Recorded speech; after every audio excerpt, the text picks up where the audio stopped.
Welcome to Attican Plays Railway Empire. We know we're going to have to get either multiple, and I'm looking at how this goes. So multiple processors, is that what it's called? Oh, preservers.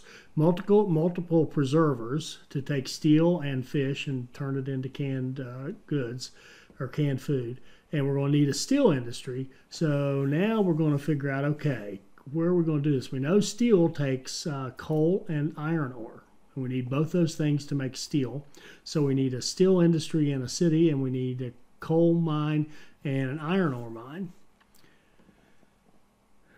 And we look around, and we're trying to figure out, okay, what's the best place to do it? So I finally get a little smart here in a minute and start using my goods flow tool to help me locate this stuff. All right, get smart. Feel free to get smart here any minute. Or alternatively, just stare at the same spot for about a minute.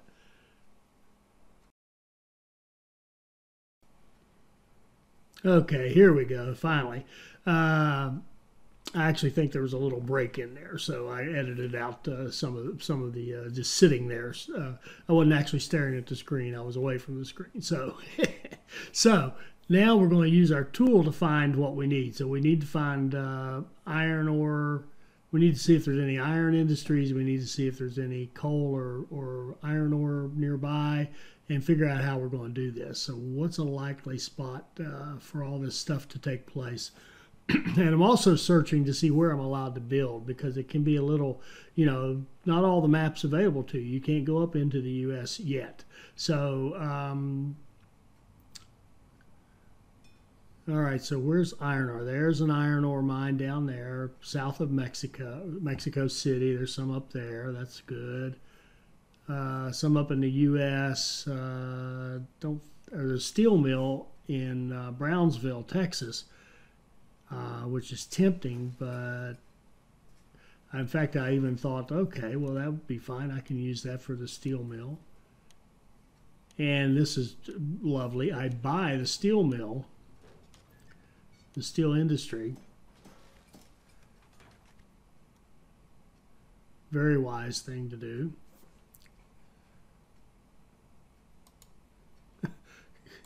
Except for one minor problem. I can't build up there, so I can't connect to it. So I hope Don Lorenzo is able to make me a lot of money on my steel industry I just bought up in Brownsville, Texas, that I can't use. So now I'm scrambling to say, okay, there's a coal is up here to the north. I can see that. We've got a couple of good things here of coal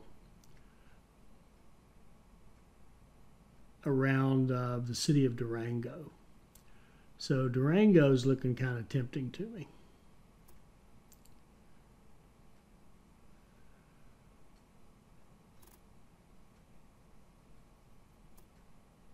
And then we spot that, sure enough, there's a canned foods industry in San Luis Potosi. Now, that's beautiful. So we can use that preserver to help us out, and why not own it, because we're going to need to upgrade it. So we're going to bid on that preserver and see if we can own that. Okay, good. Now we've got ourselves a canned goods factory. We've got coal up there close by. We need a steel mill, and we need iron ore and coal. So what I'm thinking right now is pick a spot up here somewhere around San Luis Potosi that we can run coal into, go grab iron ore and bring it up, and put in a steel mill. So what we're going to do is buy this brewery in Durango, and you can guess it won't be a brewery for very long.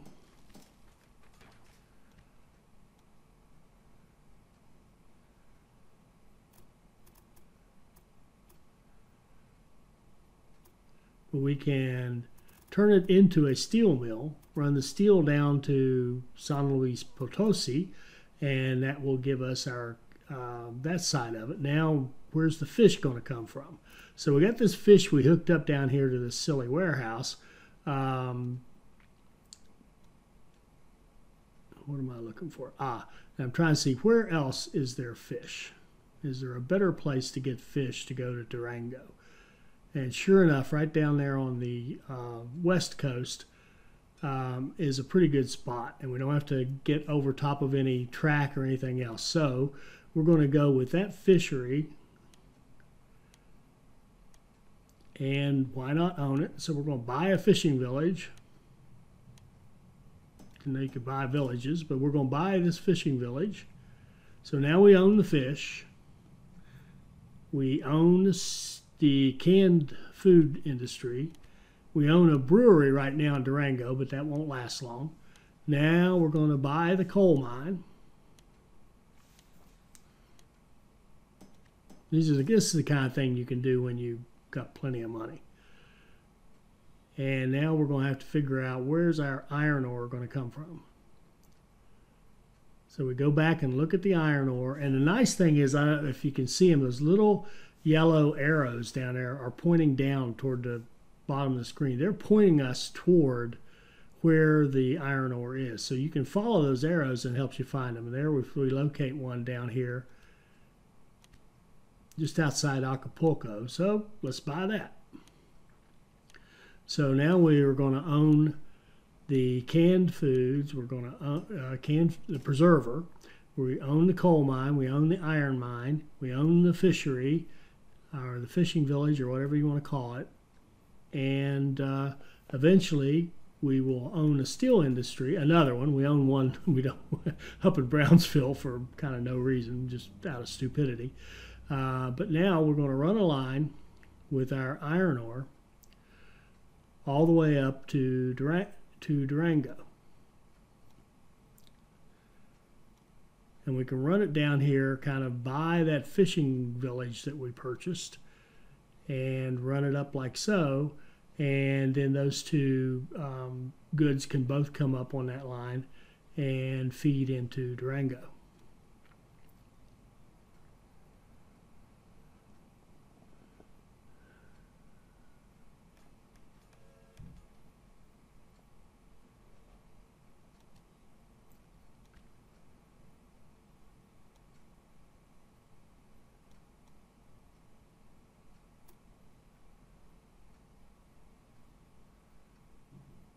So there comes our first line.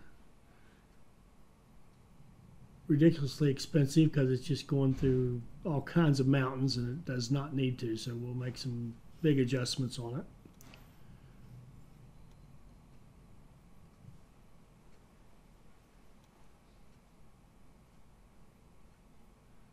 So first kind of straighten it up and then move it off of that straight line so that you can move it as little as possible and still have a reasonable run. So there's this little pass up here to the north that can get us over to the beach, so to speak. And once we can get this straightened out, that should make a pretty good run for us. You are coming off a pretty steep mountain down to the beach, but nevertheless, should be a pretty good run right up the west coast. Get rid of that giant tunnel that we do not need. Kind of get back over to the pass. If you kind of go through the passes, you can really keep your costs down a lot. So now it's starting to get more reasonable.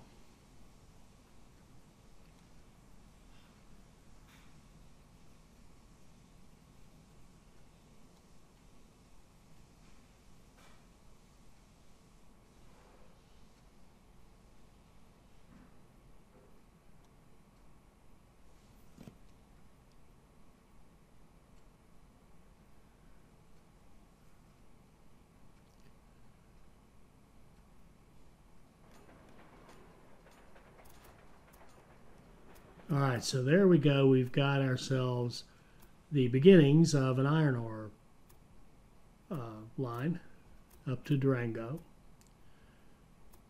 And we'll go all the way down and double track it. And people have asked me about that functionality right there. Can you? I think when they said that version 1.4 update about snapping to the end of the line, I think that's what they're talking about.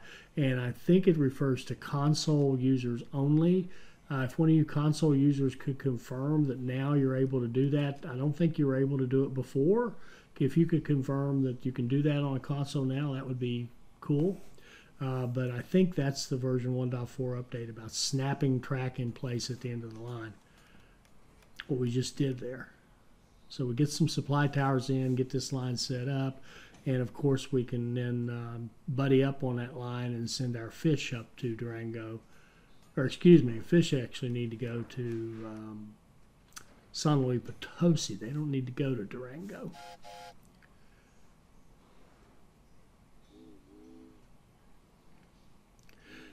And if I'm not horribly mistaken, I may have missed an iron ore mine that's further up north that could have been used, but no matter, this works just fine. And we'll run a bunch of trains on this because it is a long, long line. And now that we've got that, we need to put in our steel mill, our steel industry in Durango, so that we can create the demand for that iron ore. So we put in a steel mill and we bump it up a notch and we get that iron ore starting to move.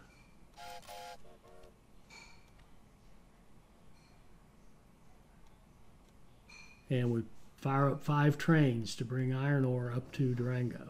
Now we're going to go here to this nice, convenient, close by coal industry, coal mine that we own, and run that into Durango as well.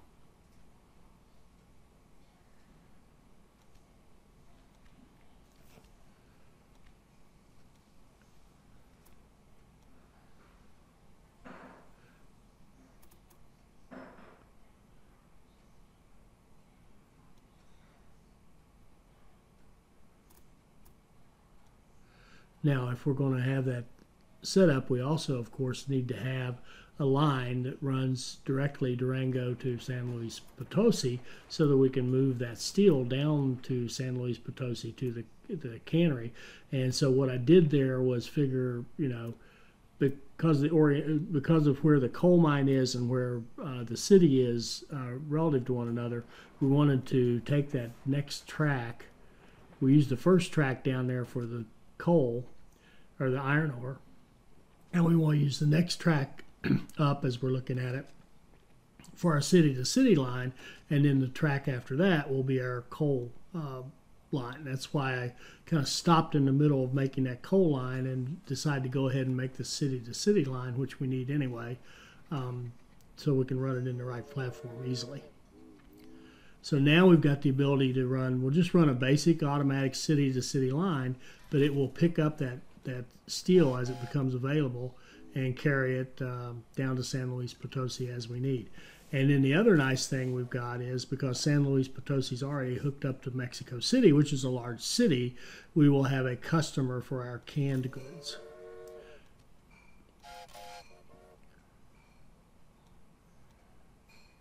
Okay, so there's our city-to-city line. Now we can go back and get this coal mine done, and I forgot I'd already built the station. So now we can run our nice little short line, short, beautifully profitable line, I might add, into Durango for our coal, and kind of curve it over a little so it can use that supply tower, and we don't have to build another one. Double track it back and set up a coal line.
All right, so we have the opportunity to let San Luis Potosi grow. So we're going to throw a museum in there to encourage some more growth.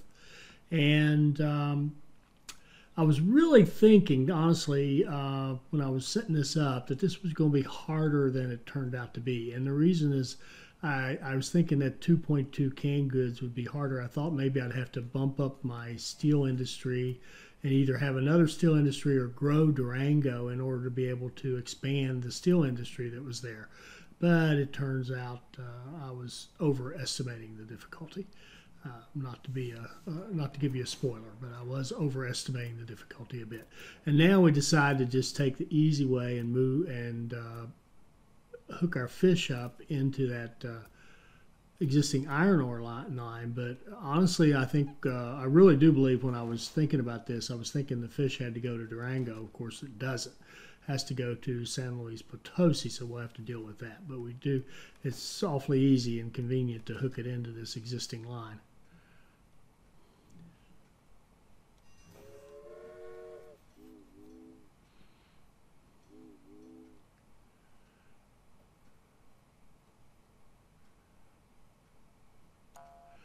And there's where I go, wait a minute, that's not right. I've got to go to a different city.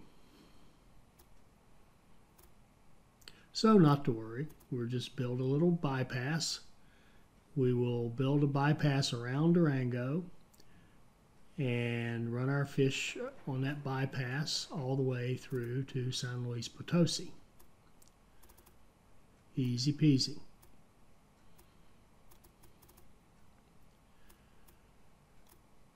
And here's one where, let's see, I think we went from outside to outside, did we? And it gave us our nice connections on both sides. As I've said before, I'm still working through all the ins and outs of how you do these cool merges, but that was pretty easy, and it built a pretty nice little line. So that was an easy way to get our fish shipments started. Now, obviously, a direct line, a more direct line from that fish village over to San Luis Potosi would be quicker, but it's not a big deal. You just run a couple more trains and take the longer route. And there's not a lot of traffic up here yet. We haven't built it up very much, so it's not a problem. So we're going to run fish all the way over to San Luis Potosi. And of course, we won't have any trouble with our ship 100 fish because we've got that little warehouse down there. But just the same, I'm going to run a bunch of trains with the fish. I'm going to run a bunch of trains with the iron ore. Actually, 3 trains with the coal. So we're going to make sure we can pump everything in there and get our iron business going. And now what we have to do is get that up to 2.2.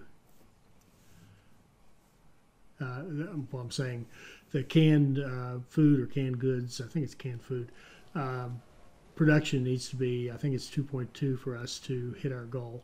So we're going to expand our preserver a couple of times.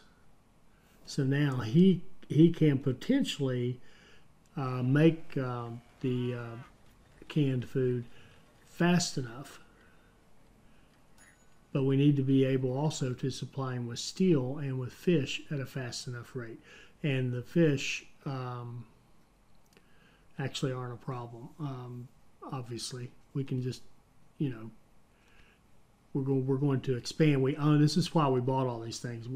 We want to be able to expand them. So now, as long as we can get this fishery up to a level in excess of the target that we have for the San Luis Potosi for the final result. So if we've got San Luis Potosi at, say, forget the exact numbers, at 3.2, I know our goal is 2.2, but if we've got it upgraded to 3.2, and we get our fish producing at more than 3.2, and then we get our steel industry to more than 3.2, and then get our coal and our iron ore to a number that's larger than whatever the steel industry lands on, then the whole supply chain can work at the rate you need it to work. So you kind of go to your last factory in the supply chain, see how fast it can go, and then you try to get everybody else working that fast. And here's where I had that thought: wasn't there iron ore up here to the north? And I don't see any. I'm looking for it again. My arrows don't show me anything up to the north. They're all pointing over to the right, that I need to go kind of down south and east to find more iron ore. And the one we picked it looks like it's the absolute best one. So we're going to upgrade it. And what I was thinking there is, rather than upgrade this one so many times, I could just buy another one up there. But there isn't anything up there to buy.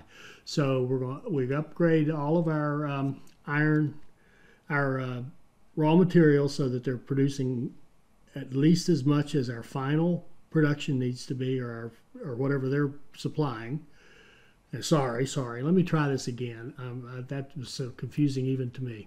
Okay, I have canned goods. I want to make them, and I'll just make up at 3.2. I want to have a 3.2 final production of canned goods. I need to make sure that my steel industry produces at least that much. Then whatever number that steel industry lands on as its production, I need to make sure that my iron ore and coal both produce at least that much. And then if I have a fully developed distribution system where I'm running trains constantly, so I'm not lagging and getting the production to the industry, then that industry will be able to work at 100% efficiency, and I will be able to hit my target. Now, when they give you a target like I think it's 2.2 per day or week or whatever it is that you have to do for the canned food, then you not only have to produce it, but you have to ship it. Now, the good news for us here is that we do have a customer in Mexico City, so we will be able to produce that stuff and ship it off to Mexico City.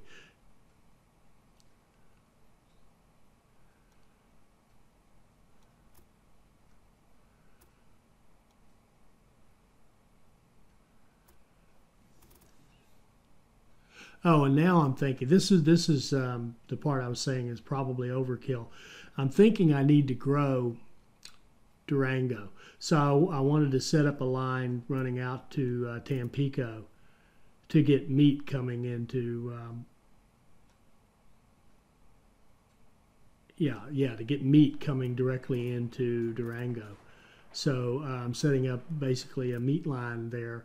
It'll get beer from San Luis Potosi, so now I got beer and meat, and then I can start throwing other items in there to grow Durango. And at this point, I've played with those flat crossings enough, and I built a good old-fashioned bridge to keep the traffic moving. And I'm going to set up a connection here, Tampico to Durango, so it can grow. It'll get meat from Tampico and be able to grow, and would allow me to expand my steel industry in Durango.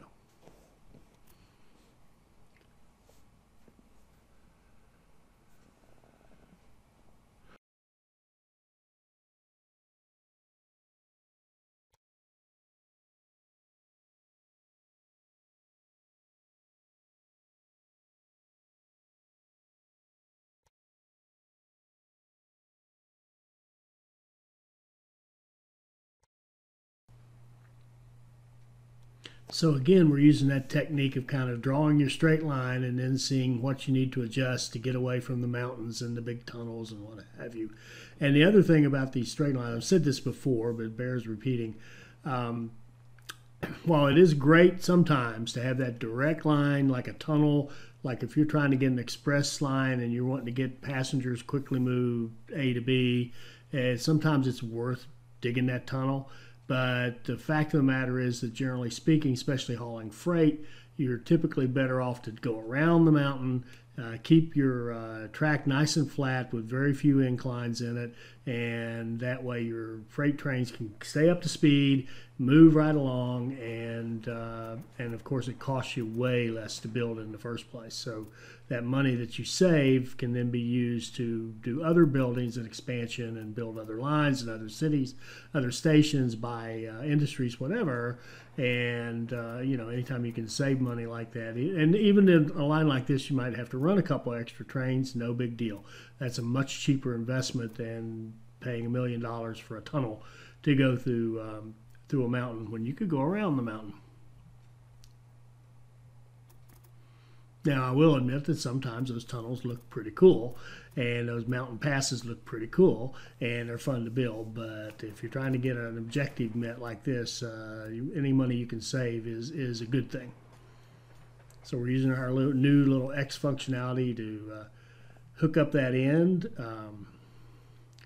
and we're going to run just a regular line between these two, a regular automatic line. Of course, it'll feed, like I said earlier, the meat over to Durango. That's the main purpose. And all this build of Durango is fine. I mean, we do have to have our 1 million people hooked in, so it's fine to grow Durango, but it really wasn't necessary. I think my math was off a little bit when I was doing this one.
So what I'm trying to do here is get better about building multiple options for lines to come into a city, so that when I have stuff coming into Durango, I can set it up that there are 4 different platforms that those trains could come into, and we don't end up with these queues where everybody's trying to get into the same one. Now, what I have found when I do that is that I actually seem to prefer the style that we were using prior to make these intersections rather than using the new technology. It just seems to work better for me sometimes. And it could just be familiarity. It could just be I've done the other style so many times. I can do it in my sleep, and can't necessarily do the new style the right way every time. Getting better, and we'll improve as we keep doing it. But sometimes I fall back and do the old school approach to doing these merges. But now, anyway, the point is that line now can come in and go to 4 different platforms. So if I decide to later to hook up other stuff in there, or to bring in like sugar, see that sugar, if I bring that sugar in and decide to move it into Durango, I can unload it at a different platform than I'm unloading that line that's coming straight from Tampico. And that way, got a lot more flexibility and a lot better throughput in the station. So I'm trying to get better about avoiding these. Really what I'm trying to do is this. I always kind of preach dedicated lines for everything. I know some people don't like that. They think it's unrealistic looking. They think it's sad that, you know, the best way to play the game is to have dedicated lines. But first I'll tell you, the best way to play the game is to have dedicated lines. That's a true statement. However, there is a way to have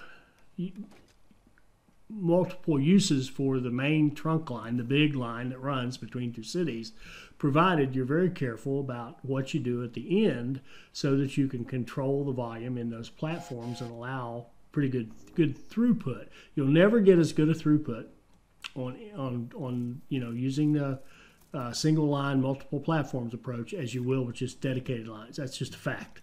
If you have dedicated lines running each item into a city, that's the best you can do because nobody gets in their way. They just go as fast as they can go. But you can do a good job using the trunk lines if you're very careful about how you build it up. And as we go along, I'm going to try to come up with better and better ways for us to be able to control that flow and not necessarily have to build 10,000 lines to get the job done. So here's an example. I'm going to run. I set up the cattle line to go into Tampico to feed the meat industry. And now I'm going to set up this line to take coffee into both Tampico and to Durango. So I want it to be able to go in both directions. So I'm setting up a merger here to go up as we're looking at it, north to, and it'll quickly turn to the west and go over to Durango. But I can merge into that existing line and not cause any real problems because our city-to-city lines are really not passenger lines. They are really freight lines that happen to have passengers on them because their main purpose, frankly, is to move the goods back and forth between the cities that help the cities grow. So now we can go into Durango and let's see if I picked it. Yes, I did. Good boy, good boy. Now that they've given us this good functionality, it's a nice functionality where they show you how busy your platforms are. You can now go in and pick the platforms that are least busy for each of your different lines. And that way you can really manage this stuff and say, which line do I want this stuff coming in on? And that really makes it better. And it's a really big improvement. This is something that came out with version 1.4 as well. And very useful because it allows you the ability to, you don't have to completely think through and manage your line from the get-go. I mean, from the very moment you start, but it does allow you to, as you're going along, develop a nice distribution of your lines going into your stations because you see those percentages of how busy those different stations are. Now here's one where I unfortunately, actually put it in a little too close to the supply tower, so I had to build a separate supply tower for this little line, and that's going to go into Tampico to take coffee into Tampico. And it's just going to run one train on a single line. It's not even going to be double tracked. But of course, we're going to run more trains going back. And now we're going to do the same thing with sugar. So you got a lot of goods right in here. This wouldn't have been the worst place in the world to put a warehouse. In fact, someone asked me about my warehouse strategy and, what was I leaning toward now as I'm playing the game. And my comment back to him was, I really don't use warehouses very much. And even though I made all those videos about how to use warehouses and set them up and pass through warehouses and all that stuff, when I'm doing scenarios, I typically don't use warehouses because they cost an arm and a leg. They take a while to set up. They slow you down. And, they're wonderful once they're going, but you can do the same thing by running some direct lines if you have specific cities to grow, like in this one for Mexico City. But I promised him in my comment, and I'll say this to you, that I will, in my next pass-through on this scenario, I will use at least one warehouse and maybe more. Maybe I'll go warehouse crazy. We'll see. I love them. I think they're really great in their concept, but they really can be hard to set up and hit your objectives in these things. But we'll work on that, and I'll see what I can come up with as a good way to use them in the next time we I have a shot at this. In fact, I'm looking forward to getting this particular video that I'm doing the voiceover for right now done, so I can go back to playing the game, because I'm kind of psyched up to play Railway Empire again. I'd gotten kind of bored of it, a little bit tired of it. I'd played it, I can imagine how much I play it, and now I'm kind of psyched to play it again, because I think version 1.4 is excellent. I think Viva Mexico is excellent. I think the developers need to get a big tip of the hat. And I've been saying 2.2 all the time, and it's just 2.0. So our canned goods production only needs to be 2.0. I just saw that as the screen went by.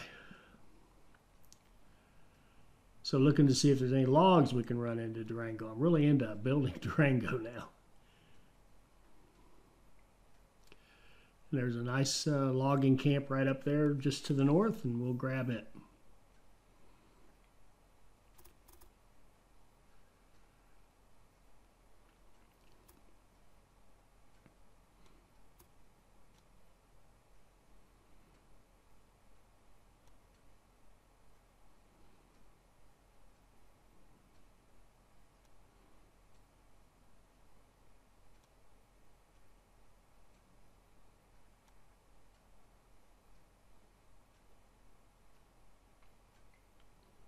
So again, kind of draw your straight line and then adjust as needed to get rid of your tunnels and bridges that you don't, unnecessary ones, and build yourself a nice, affordable line and have at it.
Just like I thought. We have a solid economic growth thanks to my wise leadership.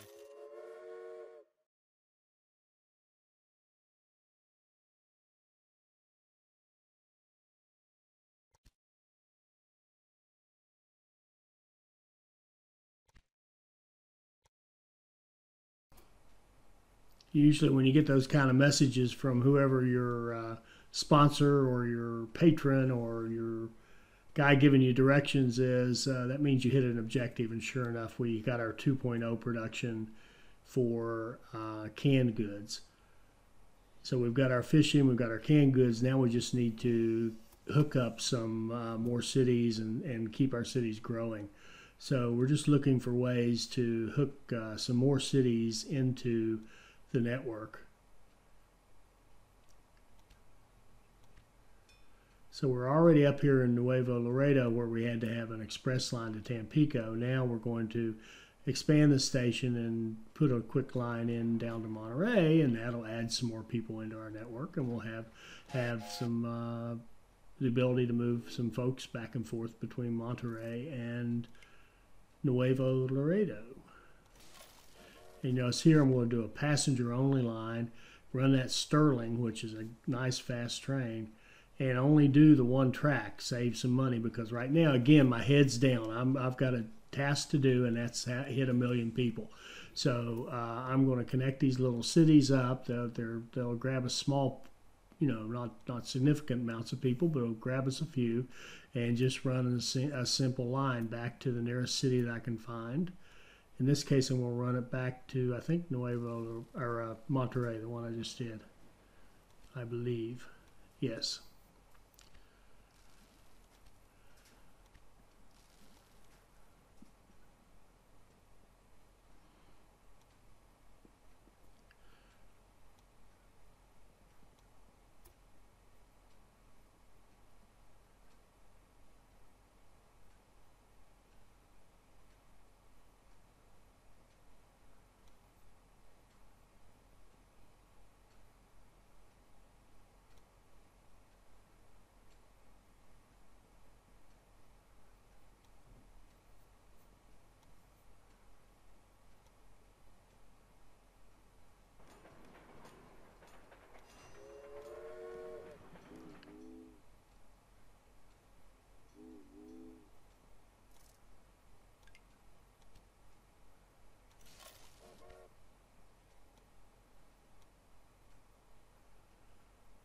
And again, a single line.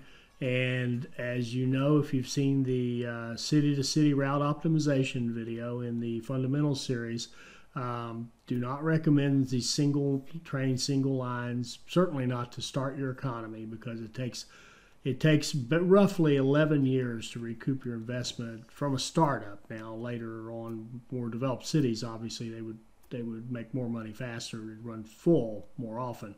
But don't recommend these one train lines. However, we're trying to hit a particular objective. We're trying to go out and grab as many of these little towns as we can, add them into our network so that we can hit that million as fast as possible. And that so the simplest way to do that is simply to have these little relatively inexpensive lines where you're only running a single line of track. And of course, if you're only going to run a single line track, you can only run a single train. So we're going to run one good fast Sterling on there carrying passengers and mail, and they will make surprisingly good money. They really will, because it's a fast train. They'll get express status, and they'll be able to charge pretty high ticket prices. And keep in mind too, if you'll recall the way this scenario is set up, it doesn't have that reduced ticket prices option like we usually have when we do scenarios to make them more difficult. So we're getting good ticket prices for these lines. That's another reason you can get away with doing these single track lines. And it's probably partially laziness too. I mean, I've been playing this particular run through a long time now, and I'm ready to be done. It looks like we can sneak up into El Paso possibly, but not to the rest of the U.S. But we can, they will let us get into El Paso. So we're going to head over to the U.S. and cross the border.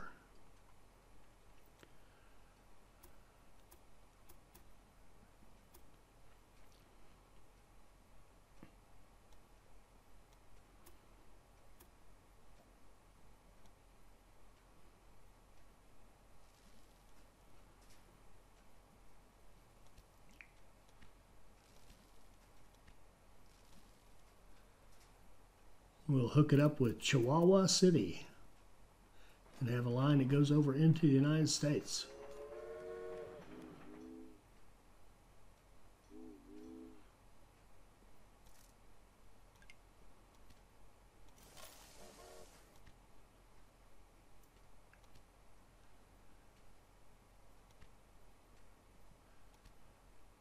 And we're almost there on the million. Very, very close. And we have cities that are growing, so we're getting closer and closer even when we're not connecting new cities.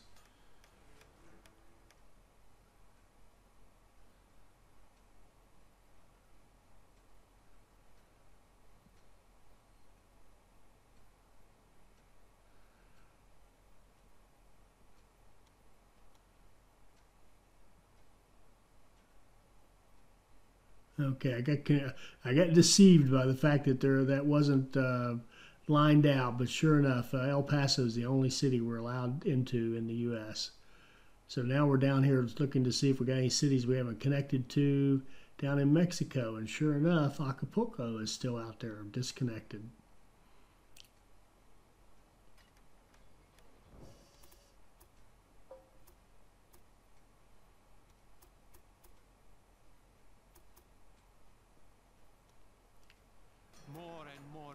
And really all we have to do is touch that line and we're now connected, and sure enough, there we go. That hit our million. And we've already we've got two new tasks. One of them was to have a company value of 50 million, but we've already blown past that. So now we just have to buy out Don Lorenzo. Who didn't see that one coming, right? We have the competitor up there. And Don Lorenzo's worth a pretty healthy sum. He's going to cost us a few dollars. So we check to see how big a bond can we raise, about $6 million. We got $9 million in cash. So we're going to just try to be patient now and gather up funds so that we can buy out our good buddy Don Lorenzo.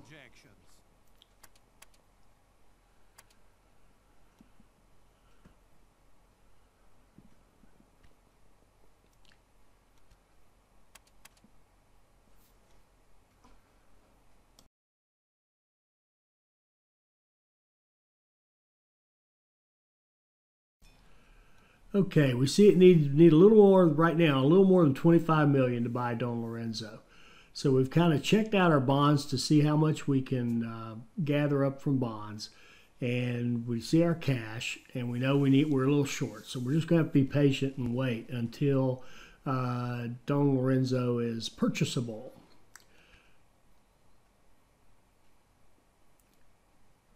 And really, at this point, unless we decide we wanted to go ahead and like connect another city or do something to expand in some way, we're making really good money off of most of our industries. Our lines are, of course, profitable. And so anything down here in the research that's going to give us a little more profit, then we'll grab it because that's all we need. We're just short a little bit of money. So more passengers, of course, would help us. And anything that's going to make us a little more money. But we're solid right now. And the comment I wanted to make is about buying out the competitor. You got to be significantly larger than he or she, and growing at a significantly better rate. So in other words, you got to be playing well. And that's the key to buying, because if he's growing faster than you are, you cannot buy him because his price will keep going up and you will not be able to make enough money to buy him.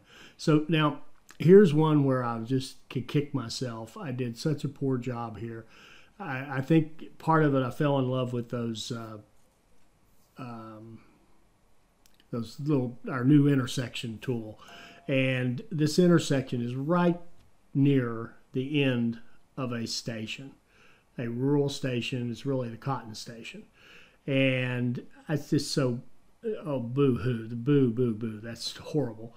And anyway, I end up resorting to actually literally deleting a train just to clear this up. And I didn't go back and fix it just because we're very close to the end here. But of course, you should go back, fix that. What really probably the best thing to do, if you had to have those lines going like that, use a bridge or a tunnel. Don't use your crossing intersections. Those crossing intersections are cool as they can be, but you don't need them. I mean, there's a lot of times where they'll get you in trouble because they'll cause traffic jams. So right there, it's a bad design because that intersection is too close to the end of that station. And you get a backup there, and that's no good. So again, we're double checking. We've got everything done, but buying our buddy Don Lorenzo. Okay, he's grown some. He's up to about 27 million now. And we can get about 11 or 12, 25, 26. Yeah, we're really close. We're really, really close now. So close that I lose patience and go right ahead to go for it.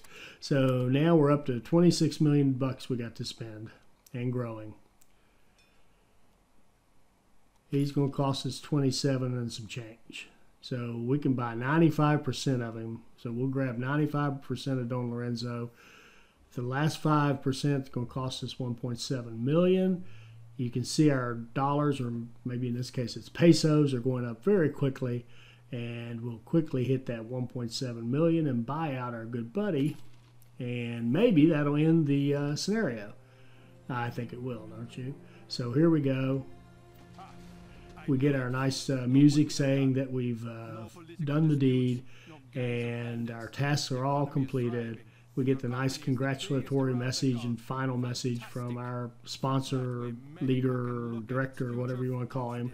Anyway, the president of Mexico in this case. And let's go see how we did.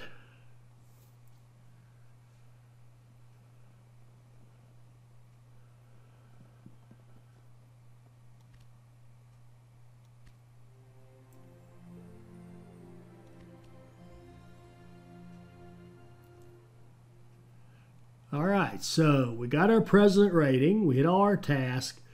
We got an 18.3 out of 30 and a 36.6 score when 40 would be perfect given those difficulty factors. So pretty good, little disappointing. And I can tell you that it comes down to didn't build Mexico City quite fast enough right off the bat. And secondly, that traffic jam in Madrid. I think those are the two things. So when I go do this one again, I will make sure that those two things do not stop me from getting a perfect score. But at any rate, I'm pretty happy with this. Did a lot of cool things, and I think you can see what a really cool scenario this is. And keep in mind, we just went down one path. There's a whole second path to go. When we had that decision about shipping coffee to Veracruz or Acapulco, there's a whole different path we could go with a whole different set of challenges, I'm sure. So there we go. There's our first pass at the Viva Mexico scenario. I hope you enjoyed this. I hope it'll help you become a better player, and I hope you'll join us for our next Railway Empire video. Thank you.